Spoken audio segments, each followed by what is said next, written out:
Hello everyone, welcome back. तो आज का जो लेक्चर है इसमें हम नेक्स्ट 25 क्वेश्चंस को डिस्कस करेंगे एंड आई होप ये जितने भी मैं क्वेश्चंस आपको करा रहा हूँ ये आपको बहुत अच्छे से समझ आ रहे होंगे, इनके सॉल्यूशंस आपको बहुत अच्छे से समझ आ रहे होंगे, है ना।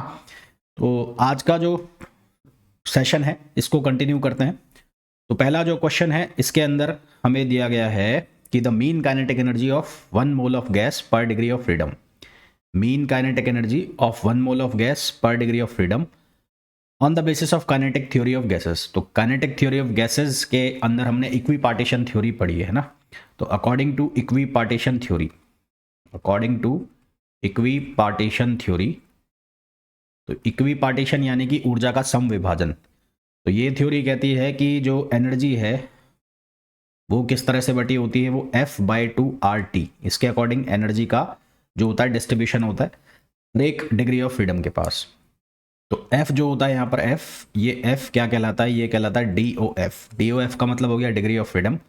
तो हमें पूछा है 1 मोल गैस के लिए, तो for 1 mole gas, for 1 mole gas degree of freedom जो हो गई वो डिग्री ऑफ फ्रीडम DOF कितना हो गया, 1 हो गया। तो हमारे पास जो आंसर आ गया वो कितना आ गया, वो आ जाएगा 1/2RT। तो आंसर हमारे पास कितना आ जाएगा, 1/2RT, यानी कि ऑप्शन डी हमारे पास क्या हो जाएगा, करेक्ट हो जाएगा। ठीक है, ऑप्शन डी जो है हमारे पास करेक्ट आंसर हो जाएगा। नेक्स्ट क्वेश्चन पे आइए। अच्छा, यहाँ पर एक ऑप्शन ये दिया हुआ है कि 1/2 kT। तो सवाल ये आता है कि मैंने 1/2 kT क्यों नहीं लिखा। तो एक फॉर्मूला ये भी बनता है कि Fn/2 kT। अब 1 मोल की बात हो रही है, तो फॉर 1 मोल n मतलब होता है नंबर ऑफ मॉलिक्यूल्स, ये बराबर हो जाता है किसके, Na का मतलब वो क्या होता है, अवोगाद्रो नंबर। और फिर KNA जो है वो किसके इक्वल हो जाता है, R के। तो फिर ये सीधा फॉर्मूला बन गया। तो इसलिए हमारे पास आंसर क्या आ गया, डी आंसर आ गया। नेक्स्ट क्वेश्चन पे आ जाइए। नेक्स्ट क्वेश्चन के अंदर हमें बोला है अ 200 mm long polarimeter tube containing 48 centimetre cube of sugar solution produces an optical rotation of 11 degree. तो पोलराइजेशन का क्वेश्चन है, थीटा की वैल्यू दी है। थीटा की वैल्यू कितनी गिवन है, थीटा की वैल्यू है 11 डिग्री, ये थीटा की वैल्यू है, जिसको polarisation angle when placed in polarimeter and in front of white light, if the specific rotation of sugar solution, specific rotation का मतलब हो गया अल्फा की वैल्यू दी है आपको, और अल्फा की वैल्यू कितनी दी है, 66 डिग्री, इसको बोलते हैं specific rotation. The amount of sugar contained in the tube in the form of solution, amount of sugar निकालना, ये इंपॉर्टेंट क्वेश्चन होते हैं, ये वाले जो ये शुगर सॉल्यूशन वाले क्वेश्चन होते हैं इंपॉर्टेंट होते हैं और बहुत इजीली इनको आप सॉल्व कर सकते हैं। स्पेसिफिक रोटेशन के लिए हम फॉर्मूला जो लगाते हैं वो लगाते हैं theta equals to C alpha L, C alpha L। तो हमें यहाँ C की वैल्यू पूछी है, C की, ठीक है, अमाउंट ऑफ शुगर। तो सबसे पहले हम कॉन्सेंट्रेशन निकाल लेंगे C। तो C किसके इक्वल होगा, theta upon alpha L, theta upon alpha L। तो थीटा की वैल्यू हमें कितनी गिवन है, 11, और अल्फा की वैल्यू कितनी गिवन है, 66। ये हमें जो लेंथ है वो कितनी दी है, 200 mm दी है, कितनी दी है, 200 mm। तो यहाँ इसको हम सेंटीमीटर में निकाल लेंगे पहले, तो इसको मैंने लिख दिया 2। तो ये यहाँ से कितना बनेगा, यहाँ से हमारे पास सॉल्यूशन जो बनेगा वो बनेगा, ये बन जाएगा 12, 1/12, ये बन गया 1/12। हमारे पास कॉन्सेंट्रेशन आ गई ग्राम पर सेंटीमीटर क्यूब में, ग्राम पर सेंटीमीटर क्यूब में हमारे पास कॉन्सेंट्रेशन आ गई। अब हमें क्वांटिटी निकालनी, तो क्वांटिटी हम कैसे निकालेंगे, क्वांटिटी में 48 सेंटीमीटर क्यूब के लिए निकालना है हमें। तो ये कितना आया है, यह है 1/12। तो 1/12 यूनिट चेक करो, यूनिट ग्राम पर सेंटीमीटर क्यूब को मल्टीप्लाई कर दो किसके साथ, 48 के साथ। 48 के साथ सेंटीमीटर क्यूब से सेंटीमीटर क्यूब कैंसिल हो जाएगा, तो आंसर क्या आ जाएगा, आंसर आ जाएगा 4 ग्राम। तो हमारे पास इसका आंसर कितना आ जाएगा, 4 ग्राम, यानी कि option D. Next question, for a given material the value of Young modulus y is 2.4 times of its modulus of rigidity zeta नीटा, the value of Poisson ratio. देखो यहाँ पर रिलेशन होता है Young modulus, modulus of rigidity और Poisson ratio के बीच में क्या रिलेशन होता है, y equals to 2 eta 1 plus sigma. y है यंग मॉडुलस, ईटा का मतलब है मॉडुलस ऑफ रिजिडिटी, और सिग्मा ये है पॉइजन रेशो। y की वैल्यू कितनी दी है, 2.4 टाइम्स है मॉडुलस ऑफ रिजिडिटी का। तो ये गिवन है, गिवन क्या है कि y equals to 2.4 times of eta. तो यहाँ पर ये वैल्यू को सब्सटीट्यूट कर दो तो ये हो जाएगा 2.45 ईटा, ये हो जाएगा 2 ईटा 1 प्लस सिग्मा। तो यहाँ ईटा से ईटा कैंसिल हो गया, 1 प्लस सिग्मा इक्वल्स टू हो गया 2.4/2, तो 1 प्लस सिग्मा इक्वल्स टू हो गया 1.2 और सिग्मा की वैल्यू आ जाएगी 1.2 माइनस 1, तो ये वैल्यू हमारे पास कितनी आ गई 0.2। तो राइट आंसर कितना आ गया 0.2, यानी कि ऑप्शन डी। नेक्स्ट क्वेश्चन पे आइए। The critical angle is maximum when light travels from, light travel कौन से मीडियम से कौन से मीडियम में करे कि जो क्रिटिकल एंगल है वो मैक्सिमम हो। तो इसके लिए क्या करो, इसके लिए मैंने मीडियम बनाया, ये मीडियम को लिखा मैंने रेयर मीडियम और ये मीडियम हो गया डेंसर मीडियम। तो लाइट रे ट्रेवल कर रही है इस तरह से, ये जो एंगल है ये इंसिडेंस एंगल हो गया, या इसको हम क्रिटिकल एंगल बोल दें तो ये क्रिटिकल एंगल हो गया। क्रिटिकल एंगल पर क्या होता है कि जो लाइट है वो या तो 90 डिग्री पर हो जाएगी और या वापस ही लौट जाएगी सेम मीडियम के अंदर। तो क्रिटिकल एंगल मैक्सिमम कब होगा, जब लाइट ट्रेवल करेगी कहाँ से, डेंसर से रेयर के अंदर। तो डेंसर से रेयर का मतलब हो गया कि यहाँ अगर जो हमें ऑप्शन दिए तो water to air, glass to air. अब वाटर के लिए फॉर वाटर म्यू की वैल्यू फॉर वाटर कितनी होती है 4/3 और म्यू ग्लास के लिए वैल्यू कितनी होती है 3/2। तो 4/3 करोगे तो 1.33 आएगा और 3/2 करोगे तो 1.5 आएगा। जो ज़्यादा डेंसर दोनों में से कौन हुआ, ज़्यादा डेंसर हो गया ग्लास वाटर से, और ग्लास से वाटर में जाएगी तो यहाँ पर क्रिटिकल एंगल की वैल्यू क्या होगी, ज़्यादा होगी। तो हमारे पास इसका सही आंसर क्या आ जाएगा, सही आंसर आ जाएगा सी। नेक्स्ट क्वेश्चन पे आ जाओ। In central force motion which one of the following physical quantity is conserved. Central force का मतलब होता है, सेंट्रल फोर्स का मतलब होता है ऐसा फोर्स जिसके अबाउट टॉर्क यदि निकालो, जिसके लिए आप टॉर्क की वैल्यू निकालो तो वो कितनी आ जाए, 0 आ जाए। तो सेंट्रल फोर्स के लिए जो टाउ है, टाउ यानी कि टॉर्क, उसकी वैल्यू कितनी होती है 0, और टाउ जो होता है वो कितना होता है DL/dt। L का मतलब क्या होता है, एंगुलर मोमेंटम। और हमने ये पढ़ा है कि जो टाउ है वो rate of change of angular momentum के बराबर होता है। तो टाउ की वैल्यू 0, तो ये DL भी क्या हो गया, DL/dt क्या हो गया 0। इसका मतलब L की वैल्यू क्या हो गई, कांस्टेंट। तो यदि सेंट्रल फोर्स लग रहा है तो उसमें जो एंगुलर मोमेंटम है वो क्या हो जाएगा, कांस्टेंट हो जाएगा। तो हमारे पास सही आंसर क्या आ जाएगा, कोणीय संवेग। नेक्स्ट क्वेश्चन पे आ जाइए। नेक्स्ट क्वेश्चन में बोला है which of the following circuit is being used in impedance matching. अब हमारे पास 3 तरह के ट्रांजिस्टर होते हैं, एक होता है हमारे पास कॉमन एमीटर, एक होता है हमारे पास कॉमन बेस CB और एक होता है हमारे पास CC। इनमें से सबसे ज़्यादा जो यूज में आता है, सबसे ज़्यादा यूज्ड वो कौन सा होता है, कॉमन एमीटर, क्योंकि इसका जो आउटपुट होता है वो बेटर होता है। और जो CC की मैं बात करूं तो CC जो है, इन दोनों के अंदर क्या होता है, CE और CB के अंदर जो इनका इनपुट इम्पीडेंस है कम है, आउटपुट इम्पीडेंस ज़्यादा है, जबकि CC में क्या है, इनपुट इम्पीडेंस ज़्यादा है, आउटपुट इम्पीडेंस कम है। तो इसका यूज़ हम सबसे कम करते हैं और सबसे ज़्यादा इसका यूज़ कहाँ किया जाता है, इम्पीडेंस मैचिंग में। इम्पीडेंस मैचिंग, तो इसका यूज़ कहाँ किया जाता है, इम्पीडेंस मैचिंग में इसका यूज़ किया जाता है। और जब मैं CC की बात करता हूं तो इसका इनपुट इम्पीडेंस हाई है और आउटपुट इम्पीडेंस लो है। बाकी दो में इनपुट इम्पीडेंस जो है लो है और आउटपुट इम्पीडेंस क्या है, हाई है। सही आंसर हमारे पास कौन सा हो जाएगा, सी हो जाएगा। Thermal conductivity of bad conductor is measured by. Bad conductors जैसे कि वुड, ग्लास, पॉलीमर, इनकी थर्मल कंडक्टिविटी हमें मेजर करनी हो तो इसके लिए हम ली डिस्क मेथड का यूज करते हैं। ठीक है, इसके लिए हम किसका यूज करते हैं, ली डिस्क मेथड। बैड कंडक्टर्स कौन कौन से हो गए, बैड कंडक्टर्स हमारे पास हो जाते हैं वुड, ग्लास, पॉलीमर, ये सब क्या हो जाते हैं, ये हो जाते हैं बैड कंडक्टर्स। तो आंसर क्या आ जाएगा, बी आ जाएगा। नेक्स्ट क्वेश्चन पे आइए। An iron plate 2 centimetre thick has cross section of 5000 centimetre square. तो cross section 5000 centimetre square. One side का जो टेम्परेचर है वो है, आयरन प्लेट में बना लेता हूँ, ये आयरन प्लेट मैंने बना ली। एक साइड का जो टेम्परेचर है वो हो गया 110 डिग्री सेंटीग्रेड और दूसरे साइड का टेम्परेचर हो गया 100 डिग्री सेंटीग्रेड। तो टेम्परेचर का जो डिफरेंस आ गया वो आ गया 110 माइनस 100, तो ये टेम्परेचर का डिफरेंस आ गया 10 डिग्री सेंटीग्रेड। थर्मल कंडक्टिविटी जो हमें गिवन है के, उस थर्मल कंडक्टिविटी की वैल्यू है 1.115। रेट ऑफ हीट फ्लो बताना है, ये जो है कितने सेंटीमीटर की है, 2 सेंटीमीटर की है, यानी कि x की वैल्यू 2 है। हीट फ्लो का जो फॉर्मूला होता है Q इक्वल्स टू होता है के A D T upon D x.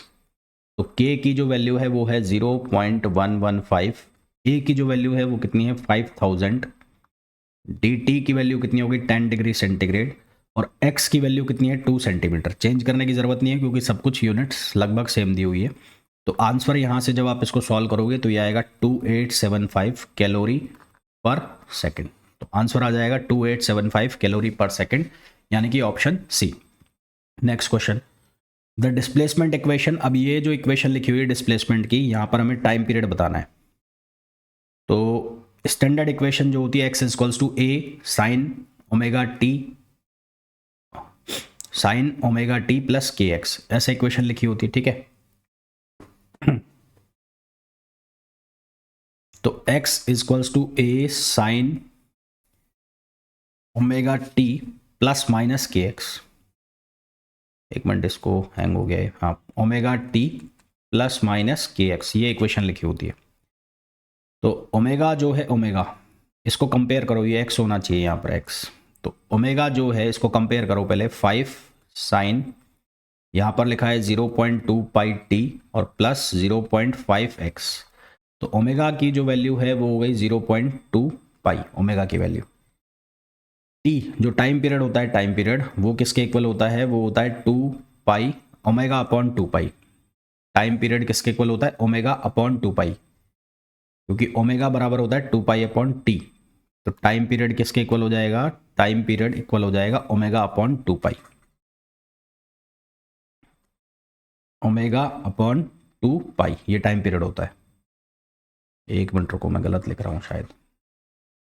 Omega equals to होता है 2 पाई एफ, तो यहाँ से हो जाएगा ये 2 पाई अपॉन टी। तो टी की वैल्यू हो जाएगी 2 पाई अपॉन ओमेगा। टी की वैल्यू कितनी हो जाएगी 2 पाई अपॉन ओमेगा। तो यहाँ वैल्यूज डाल दो तो 2 पाई, ओमेगा की वैल्यू कितनी हो गई, ये हो गई 0.2 पाई। ओमेगा की वैल्यू कितनी हो गई 0.2, ठीक है। तो पाई से पाई कैंसिल हो गया, यहाँ से सॉल्व करेंगे इसको तो ये पॉइंट हटेगा। तो टी की वैल्यू कितनी आएगी 2/2 और इंटू ये हो जाएगा 10। 2/2 हम सॉल्व करेंगे तो इससे हमारे पास आंसर आएगा कितना, यहाँ से आएगा 10, ठीक है। तो आंसर हमारे पास आ जाएगा कितना 10 सेकेंड्स। कितना आंसर आ जाएगा 10 सेकेंड्स हमारे पास आंसर आ जाएगा। तो ये हमारे पास इसका आंसर आ गया 10 सेकेंड्स। नेक्स्ट क्वेश्चन पे आइए। नेक्स्ट क्वेश्चन में हमें बोला है when a linear load W is applied to a metal wire of length L, its length increased by delta L, the fractional change। linear load W is applied to a metal, कोई ये metal है, ये metal है, इसके ऊपर linear load apply किया गया। Linear load का मतलब है ऐसे इसको खींच लिया, तो इसकी जो लेंथ है वो लेंथ ये थी पहले, और मान लो कि ये इसकी विड्थ है। तो लीनियर लोड लगाएंगे तो साफ साफ दिख रहा है लेंथ इसकी इंक्रीज हो जाएगी, यानी कि ये कुछ ऐसे हो जाएगा, ऐसे ऐसे हो जाएगा। तो ये तो कम हो जाएगी, ये भी होगी तो चेंज, ये भी, पर ये क्या हो जाएगी रिड्यूस हो जाएगी। और ये क्या हो रही है इंक्रीज हो रही है, और ये इंक्रीज हो गई, ये क्या हो गई इंक्रीज हो गई, ठीक है। तो fractional change in its volume, volume के अंदर क्या चेंज आएगा वो हमें बताना है। तो वॉल्यूम जो है वॉल्यूम किसके बराबर होगा, वो होगा area into length, area into length, ये किसके बराबर होगा वॉल्यूम के बराबर होगा। तो अब अगर मैं वॉल्यूम में चेंज करूँगा तो किस में चेंज होगा, एरिया में, और लेंथ में भी चेंज होगा। तो इसका ये वाला जो एरिया है सिर्फ लेंथ में चेंज हो रहा है, बाकी इसमें ये नहीं बताया गया चेंज हो रहा है नहीं हो रहा है। तो इसको हम लिखेंगे A delta L plus L delta A, ऐसे भी लिखेंगे, पर डेल्टा ए की वैल्यू यहाँ पर हमें नहीं गिवन है। तो अब मैं इसको ऐसा लिखूँ delta V upon V equals to, ये क्या लिखा जाएगा A delta L upon A L plus L delta A upon A L, ऐसे लिखा जाएगा। तो यहाँ मैं ए से ए कैंसिल कर दूंगा, यहाँ पर एल से एल कैंसिल कर दिया। अब डेल्टा ए में यहाँ पर हमें कोई चेंज दिया नहीं हुआ है, तो यहाँ से इसको हमने क्या कर दिया, इसको ज़ीरो कर दिया। तो यहाँ पर डेल्टा वी की जो वैल्यू आ गई डेल्टा वी अपॉन वी, ये किसके इक्वल हो गया, ये हो गया delta L upon L.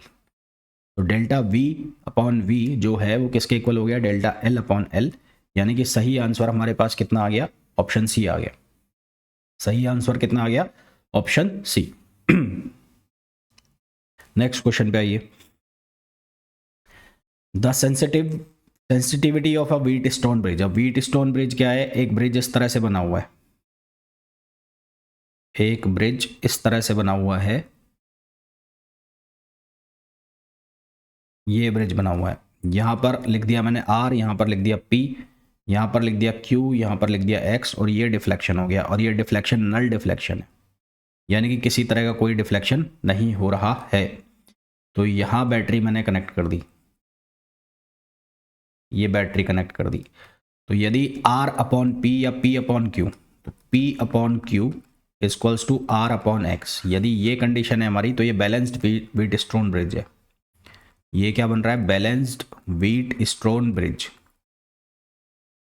Balanced Wheatstone bridge है तो उसके केस में P upon Q equals to R upon X। आप इसको ऐसे भी लिख सकते हो, P अपॉन R या R upon P equals to ये क्या हो जाएगा? Q upon X। ऐसा भी लिख सकते हो, ऐसा कोई ज़रूरी नहीं कि ऐसा ही लिखना है आपको। तो यहाँ से आपको कुल मिलाकर ये बताना है कि इनमें से सही कौन है। तो P equals to Q, R equals to X, या P अपॉन Q और equals to R upon X। तो sensitivity of Wheatstone bridge is maximum. Wheatstone bridge की सेंसिटिविटी मैक्सिमम कब होगी? मैक्सिमम कब होगी? जब ये चारों क्या हो जाए? इक्वल हो जाए। P upon Q equals to R upon X। जब ये चारों इक्वल हो जाएंगे तो सेंसिटिविटी क्या हो जाएगी? मैक्सिमम हो जाएगी। यानी कि आंसर हमारे पास क्या आ जाएगा? C आ जाएगा, C। हमें पूछा है कि इसकी सेंसिटिविटी मैक्सिमम कब होगी। यहाँ तो ये बैलेंस हो रहा है, बैलेंस। यहाँ पर क्या हो रहा है? बैलेंस। हमें ये पूछा है कि ये जो सेंसिटिविटी है मैक्सिमम कब होगी, तो ये चारों क्या हो जाए? इक्वल हो जाए। नेक्स्ट क्वेश्चन पे आइए। The population inversion of energy states in ruby laser. Ruby laser के अंदर पॉपुलेशन इन्वर्जन बताना है। तो पॉपुलेशन इन्वर्जन किया जाता है ऑप्टिकल पंपिंग से, जहां पर लो लेवल को उठाकर कहाँ ले जाया जाता है? हाई लेवल पर ले जाया जाता है, तो उसको हम बोलते हैं ऑप्टिकल पंपिंग। तो हमारे पास इसका करेक्ट आंसर क्या आ जाएगा? C आ जाएगा, ऑप्टिकल पंपिंग। नेक्स्ट क्वेश्चन पे आइए। इनमें से हमें गलत स्टेटमेंट चुनना है। तो पहला स्टेटमेंट है, radioactivity makes its possible to establish the age of many geological and biological specimens. Radio सक्रियता के कारण कई भौमीय तथा जैवीय प्रतिरूपों की आयु निर्धारित की जा सकती है। बिल्कुल सही बात है। फिर दूसरा ऑप्शन है, radiocarbon is the beta active carbon isotope of C6C14। Radiocarbon beta सक्रिय कार्बन होता है। बिल्कुल सही बात है। फिर बोला है, living plants and animal have the different ratio of radiocarbon to the ordinary carbon. Fourth बोला है, कॉस्मिक किरणें उच्च ऊर्जा परमाणु नाभिक विशेषकर प्रोटॉन की होती है। Cosmic rays are high energy atomic nuclei chiefly protons. ये सही है, डी ऑप्शन जो लिखा हुआ है, जीवित पादप MC ऑप्शन, जीवित पादप एवं जंतुओं में रेडियो कार्बन तथा सामान्य कार्बन का अनुपात भिन्न भिन्न होता है। ये गलत है। तो ये जो स्टेटमेंट है ये गलत है, ये सही होता है, सेम होता है। Next question, what is the potential difference between the centre and the surface of sphere of radius R of uniform charge density. तो यूनिफॉर्म चार्ज डेंसिटी का कोई स्फीयर है, इसकी surface, centre and surface of sphere radius, तो इसकी radius हो गई R, इसकी सेंटर पर पोटेंशियल हो गया C और सरफेस के ऊपर पोटेंशियल हो गया VS। ठीक है, सरफेस के ऊपर पोटेंशियल हो गया VS। हम मान लेते हैं कि इसकी चार्ज डेंसिटी है रो, चार्ज डेंसिटी रो है, ये रो लिखा हुआ है रो। तो चार्ज डेंसिटी है रो, और रो किसके बराबर होती है? ये होती है चार्ज अपॉन वॉल्यूम। ये किसके इक्वल होता है? ये होता है चार्ज अपॉन वॉल्यूम। तो अगर मैं चार्ज की वैल्यू Q मान लूँ और वॉल्यूम कितना हो जाएगा? 4/3 πr3। तो ये इसकी चार्ज डेंसिटी हो गई। ठीक है, तो यहाँ से Q की वैल्यू कितनी आ गई? Rho into 4/3 πr3। Uniform density वाला जो स्पेयर होता है उसके सेंटर पर जो पोटेंशियल होता है वो होता है 3/2 VS। VS का मतलब है सरफेस पर पोटेंशियल, और सरफेस पर पोटेंशियल होता है KQ/R। तो हमें पोटेंशियल डिफरेंस निकालना है। तो पोटेंशियल डिफरेंस कितना आ जाएगा? VC minus VS। ये कितना हो जाएगा? ये हो जाएगा 3/2 VS माइनस VS। तो यहाँ से कितना बचेगा? ये बच जाएगा 1/2 VS। तो ये बन जाएगा 1/2 VS। अब जो VS है उसकी वैल्यू होती है KQ/R। VS की वैल्यू कितनी होती है? KQ/R। VS KQ/R। तो पोटेंशियल डिफरेंस आपके पास कितना आ गया? वो आ गया 1/2 KQ/R। तो K की जो वैल्यू होती है वो होती है 1/4 पाई एप्सिलॉन नॉट। तो ये हो जाएगा Q/8 पाई एप्सिलॉन नॉट और आर। क्यू की वैल्यू हमारे पास है, क्यू की वैल्यू कितनी है, क्यू की वैल्यू है 4/3 पाई आर क्यूब। क्यू की वैल्यू कितनी है 4/3 पाई आर क्यूब। और यहाँ आ गया कितना रो, और ये कितना हो गया 8 पाई एप्सिलॉन नॉट आर। तो यहाँ आर से आर कैंसिल हो गया, ये बन गया स्क्वायर, और यहाँ पाई से पाई कैंसिल हो गया, 4 2 ज़ा 8 और 3 2 ज़ा 6। तो यहाँ से हमारे पास आंसर बनेगा R square rho upon 6 epsilon naught. R square rho upon 6 epsilon naught. तो सही आंसर कौन सा हो जाएगा, R square rho upon 6 epsilon naught. B answer इसका करेक्ट आंसर हो जाएगा। इसका सही आंसर क्या हो जाएगा, बी। नेक्स्ट क्वेश्चन पे आइए। The current in an AC circuit is wattless when the phase difference. अब वॉटलेस करंट बनाना है हमें, तो उसके लिए पावर कितनी होनी चाहिए, जीरो। P क्या होता है, P होता है VI cos थीटा। तो पावर को हमें करना है जीरो, तो पावर को जीरो करने के लिए कॉस की जो वैल्यू है वो कितनी होनी चाहिए, π/2। अगर मैं cos π/2 कर दूं तो इसकी वैल्यू कितनी आ जाएगी, जीरो आ जाएगी। वॉटलेस करंट का मतलब है कि पावर कितनी हो जाए, जीरो हो जाए। वॉटलेस करंट का मतलब है कि पावर जीरो हो जाए, तो उसके लिए एंगल कितना होगा, π/2। तो हमारे पास सही आंसर कितना आ जाएगा, π/2। Next question, 20 mu ampere current is flowing in a wire for 30 seconds. Current की वैल्यू दी हुई है 20 म्यू एम्पियर और टाइम कितना दिया हुआ है, 30 seconds. The number of electrons passing through the wire. Number of electrons निकालना है हमें पासिंग थ्रू द वायर। अब हमारे पास Q जो है वो कितना होता है, IT है ना। I बराबर होता है dq अपॉन dt, तो Q बराबर हो गया IT। I की वैल्यू है 20 म्यू एम्पियर यानी कि 20 इंटू 10 पावर -6, और T की वैल्यू हमें दी हुई 30, तो ये हो जाएगा 6 इंटू 10 पावर -4। 6 इंटू 10 पावर -4 ये Q की वैल्यू हो गई। हमें निकाला है number of electrons passing through the wire. तो number of electrons passing through the wire, तो ये हो जाएगा Q अपॉन PE, क्योंकि Q बराबर हो जाएगा NE। तो Qn बराबर हो गया Q अपॉन E। तो ये कितना हो गया, ये हो गया 1.6 नहीं 6। ये कितना हो जाएगा, ये हो जाएगा 6 इंटू 10 पावर -4। E की वैल्यू 1.6 इंटू 10 पावर -19। तो यहाँ से इसको हम सिंप्लीफाई करेंगे तो ये आएगा 3.75 इंटू 10 पावर 15। और इसको फर्दर सिंप्लीफाई करोगे तो पॉइंट हटेगा, तो यहाँ से बनेगा 375 इंटू 10 पावर 13। तो सही आंसर हमारे पास आ जाएगा ऑप्शन ए। नेक्स्ट क्वेश्चन पे आओ भाई। नेक्स्ट क्वेश्चन के अंदर बोला गया है, an object of mass m moving with velocity v explodes and break up into 3 equal pieces। जब भी इस तरह से कोई क्वेश्चन आए जिसमें कि एक्सप्लोजन हो रहा हो, कोई भी उड़ती चीज़ है वो टूट रही है, तो उसमें क्या लगेगा, कंजर्वेशन ऑफ मोमेंटम लगेगा। आंख बंद करके कंजर्वेशन ऑफ मोमेंटम लगाना है। तो कोई ये बड़ी चीज़ है जिसका मास है m, ये एक्सप्लोड हुई और ये 3 इक्वल पीस में टूट गई। 3 इक्वल पीस का मतलब है 1 2 3, और इक्वल पीस का मतलब है हर किसी का जो मास हो गया वो कितना हो गया, m/3 हो गया। Immediately after the explosion 2 pieces become stationary. ये भी m/3 हो गया, ये भी m/3 हो गया, पर इसकी जो वेलोसिटी है वो जीरो हो गई। इसकी वेलोसिटी जीरो, इसकी वेलोसिटी जीरो, इसके पास कुछ ना कुछ वेलोसिटी है, ऐसा इसमें बोला है। But the third piece keeps moving, what is the kinetic energy of third piece. Third piece की काइनेटिक एनर्जी हमें निकालनी है, तो इसमें आप लगाओगे conservation of momentum. Conservation of momentum आप इसमें लगाओगे, तो कंजर्वेशन ऑफ मोमेंटम लगेगा तो पहले और बाद में। तो पहले मास कितना है m, और उसकी वेलोसिटी इनिशियल कितनी है, जीरो है क्योंकि रेस्ट में चल रहा है। और नहीं, इनिशियली उसकी वेलोसिटी v मान लेते हैं क्योंकि मूविंग है ना, तो इनिशियल वेलोसिटी क्या हो गई, उसकी v हो गई। और बाद में कितना हो गया, m/3 इंटू जीरो, 2 तो जीरो में है, m/3 इंटू जीरो, और एक कितना हो गया, m/3 इंटू u वेलोसिटी मान लेते हैं। तो यहाँ से हमारे पास u की वैल्यू कितनी आ गई, 3v आ गई। u equals to 3v। हमें काइनेटिक एनर्जी बतानी है, तो काइनेटिक एनर्जी फाइनल जो निकलेगी वो कितनी निकलेगी, हाफ m/3 और u²। तो हाफ m/3 और u की वैल्यू कितनी है, 3v, और इसका स्क्वायर कर दो तो ये कितना हो जाएगा, ये हो जाएगा 9v²। तो 3 3 ज़ा 9 हो जाएगा। तो यहाँ से सॉल्व करोगे तो ये आएगा 3/2 mv²। 3/2 mv², जो कि ऑप्शन हो जाएगा बी। तो यहाँ पर करेक्ट आंसर आ जाएगा बी। नेक्स्ट क्वेश्चन पे आओ। J equals to sigma E where J is current density. अब ये ओम्स लॉ होता है, फॉर्म्स ये कहाँ से बनता है, ओम्स लॉ। हमने ओम्स लॉ पढ़ा है, V इक्वल्स टू IR, ये पढ़ा है।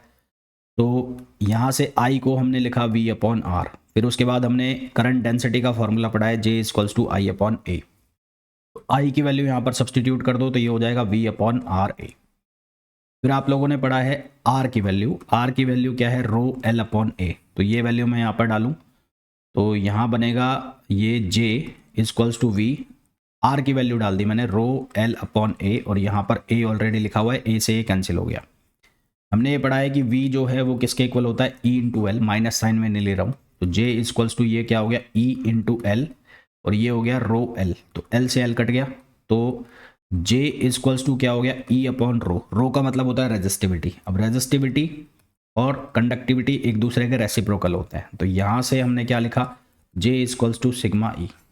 तो आंसर हमारे पास क्या आया, J equals to sigma E आया। ये कहाँ से, ओम्स लॉ से आया है, तो ये कहाँ से आया है, ओम्स लॉ से आया है। ठीक है, नेक्स्ट क्वेश्चन पे, maximum rectification efficiency of half wave rectifier की मैक्सिमम एफिशिएंसी होती है 40.6, और अगर फुल वेव होता, हाफ वेव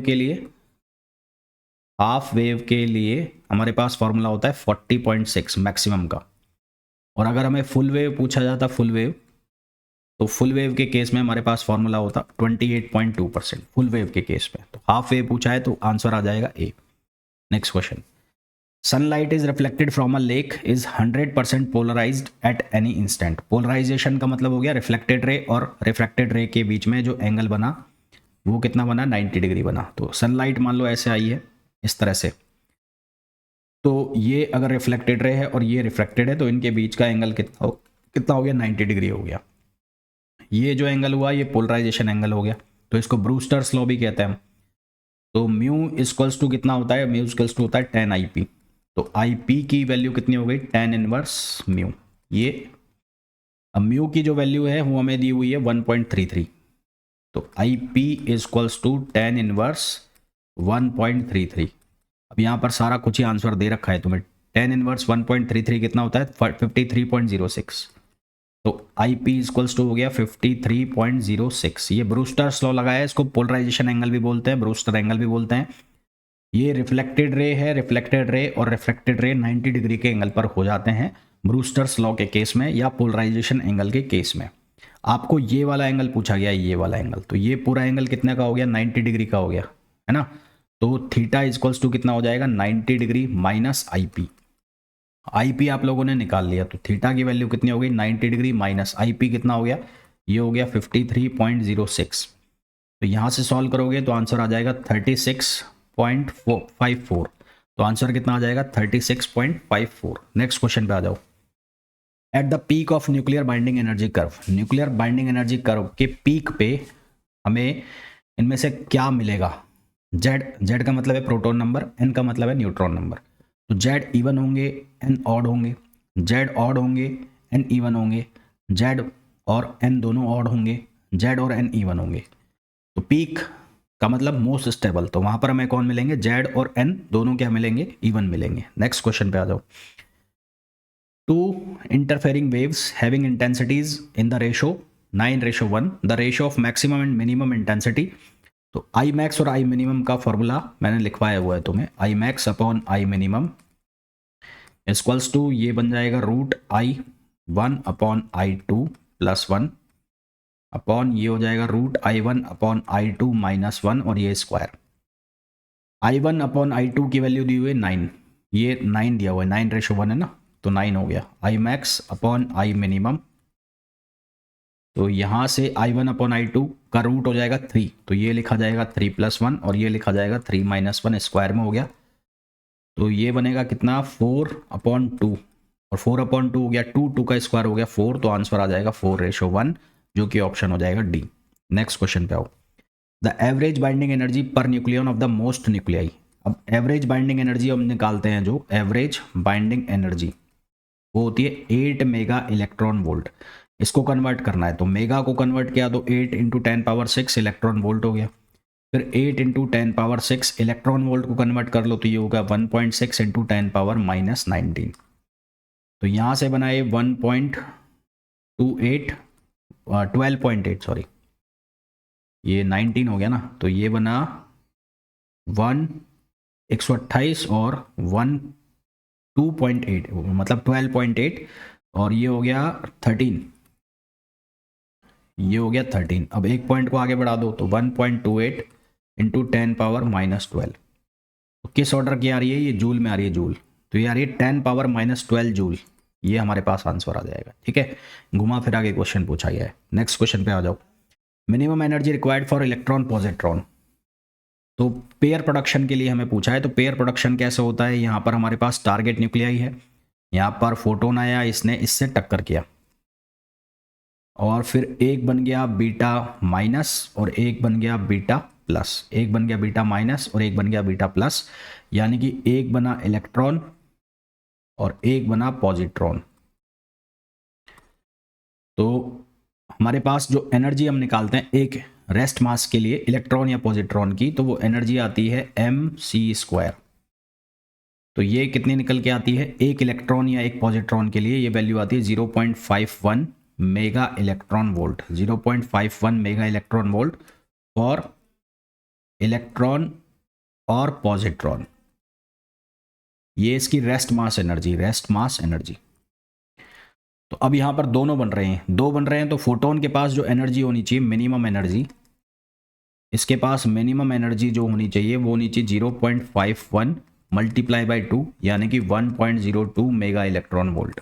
इतनी कम से कम होनी चाहिए, इससे कम है तो पेयर प्रोडक्शन नहीं होगा। तो हमारे पास जो आंसर है वो क्या आ जाएगा? 1 मेगा इलेक्ट्रॉन वोल्ट। अब यहाँ पर 1.02 तो लिखा नहीं हुआ है, उसके आसपास का आंसर कितना हो गया? 1.02 मेगा इलेक्ट्रॉन वोल्ट। तो आई होप आज के जितने भी क्वेश्चंस हैं वो आपको सभी क्वेश्चन समझ में आ गए होंगे। बाकी के जो नेक्स्ट 25 क्वेश्चन है वो कल की क्लास के अंदर हम डिस्कस करेंगे। तो मिलते हैं नेक्स्ट लेक्चर में। Till then thank you, bye bye.